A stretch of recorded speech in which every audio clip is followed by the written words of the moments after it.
আসসালামু আলাইকুম নবম শ্রেণীর প্রিয় শিক্ষার্থীরা, তোমরা কেমন আছো? আশা করি ভালো আছো। আজকে তোমাদের মাঝে আমি একটি পরিসংখ্যানের অঙ্ক নিয়ে আসছি। তোমাদের এই শীটের আমরা হচ্ছে 9 নম্বর অঙ্কটা করব। আমরা কত নম্বর অঙ্ক করব? 9 নম্বর অঙ্কটা করব। তো পরিসংখ্যানের অঙ্কতে মূলত কিছু আমাদের ডাটা থাকে বা তথ্য থাকে। তো আমার প্রথমে অঙ্কটা পড়ি যে হচ্ছে পরিসর নির্ণয় করে। এখানে কি বলছে? পরিসর, ঠিক আছে। তারপরে এখানে কিছু সংখ্যা দিয়ে দিচ্ছে, যেমন এখানে আছে 48, 70, 58, 40, 43, 55, 63, 43, তারপরে হচ্ছে তোমার 53 এবং 44। এখানে তোমরা খেয়াল করবা এই যে তথ্যগুলা বা ডাটাগুলা, এটাকে কি বলা হয়? এই যে বিভিন্ন সংখ্যা লিখছি আমি, এগুলোকে বলা হয় এক ধরনের তথ্য বা ডকুমেন্ট। কি বলা হয়? তথ্য বা ডকুমেন্ট। মূলত পরিসংখ্যানে যখন আমরা অঙ্ক করি তখন এই তথ্যগুলো আমাদের খুবই দরকারি বিষয়।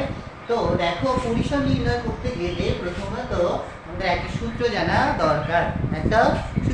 দরকার। সূত্রটা খুবই সহজ। দেখো, সূত্রটা আমি লিখছি, তোমরা যদি খুব ভালো করে লক্ষ্য করো। দেখো, পরিসর সমান আমরা কি লিখছি? তথ্য রাশির সর্বোচ্চ মান। আমার যে ইনফরমেশনগুলো দেওয়া আছে, এই যেখানে সংখ্যাগুলো দেওয়া আছে, একটা কি একটা তথ্য। এখানকার এই যে সংখ্যাগুলোর মধ্যে সর্বোচ্চ মানটা লিখতে হবে, ঠিক আছে। তারপরে বিয়োগ চিহ্ন দিয়ে আমরা কি লিখবো? তথ্য রাশির সর্বনিম্ন মান। অর্থাৎ তোমার যে সংখ্যাগুলো দেওয়া আছে, এই সংখ্যাগুলো থেকে সব থেকে বড় সংখ্যাটা খুঁজে বের করবা, আর সব থেকে ছোট সংখ্যাটা খুঁজে বের করলে বিয়োগ যদি করি তাহলে আমরা কি পেয়ে যাব? পরিসর পেয়ে যাব, ঠিক আছে। কি পেয়ে যাবে? পরিসর। তো আমরা প্রথমে অঙ্কটার করার জন্য তথ্য রাশির সর্বোচ্চ মান দেখি। এখানে খেয়াল করো, এখানে যে সংখ্যাগুলো আছে, দেখো এখানে সর্বোচ্চ সংখ্যা কিন্তু 70।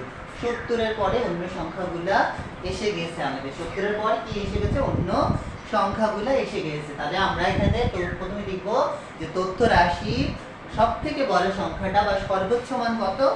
70। এবার তাহলে নিশ্চয়ই আমাদের সূত্রের সর্বনিম্ন সংখ্যাটা লাগবে। তাহলে আমরা লিখবো যে তথ্য রাশির সর্বনিম্ন সংখ্যা কত? 40। কত?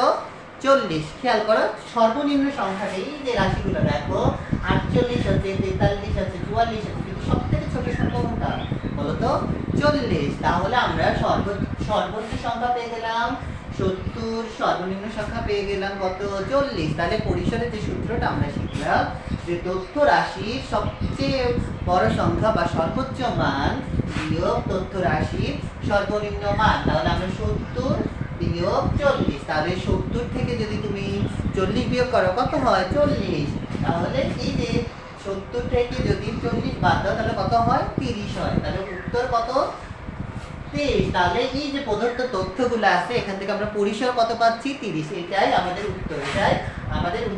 আমাদের যে শীটটা আছে, এই শীটে যদি তোমরা ভালো করে লক্ষ্য করো, 3 নম্বর অঙ্কটা আছে যেখানে আমাকে পরিসর নির্ণয় করতে বলছে এবং ওখানেও বিভিন্ন ধরনের তথ্য দেওয়া আছে। আশা করি তোমরা এই অঙ্কটার মধ্যে করে ওখানেও অঙ্কটা করতে পারবা, ঠিক আছে। আশা করি তোমরা বুঝতে পারছো। পরবর্তী ক্লাসে আবারও দেখা হবে। সবাইকে আসসালামু আলাইকুম।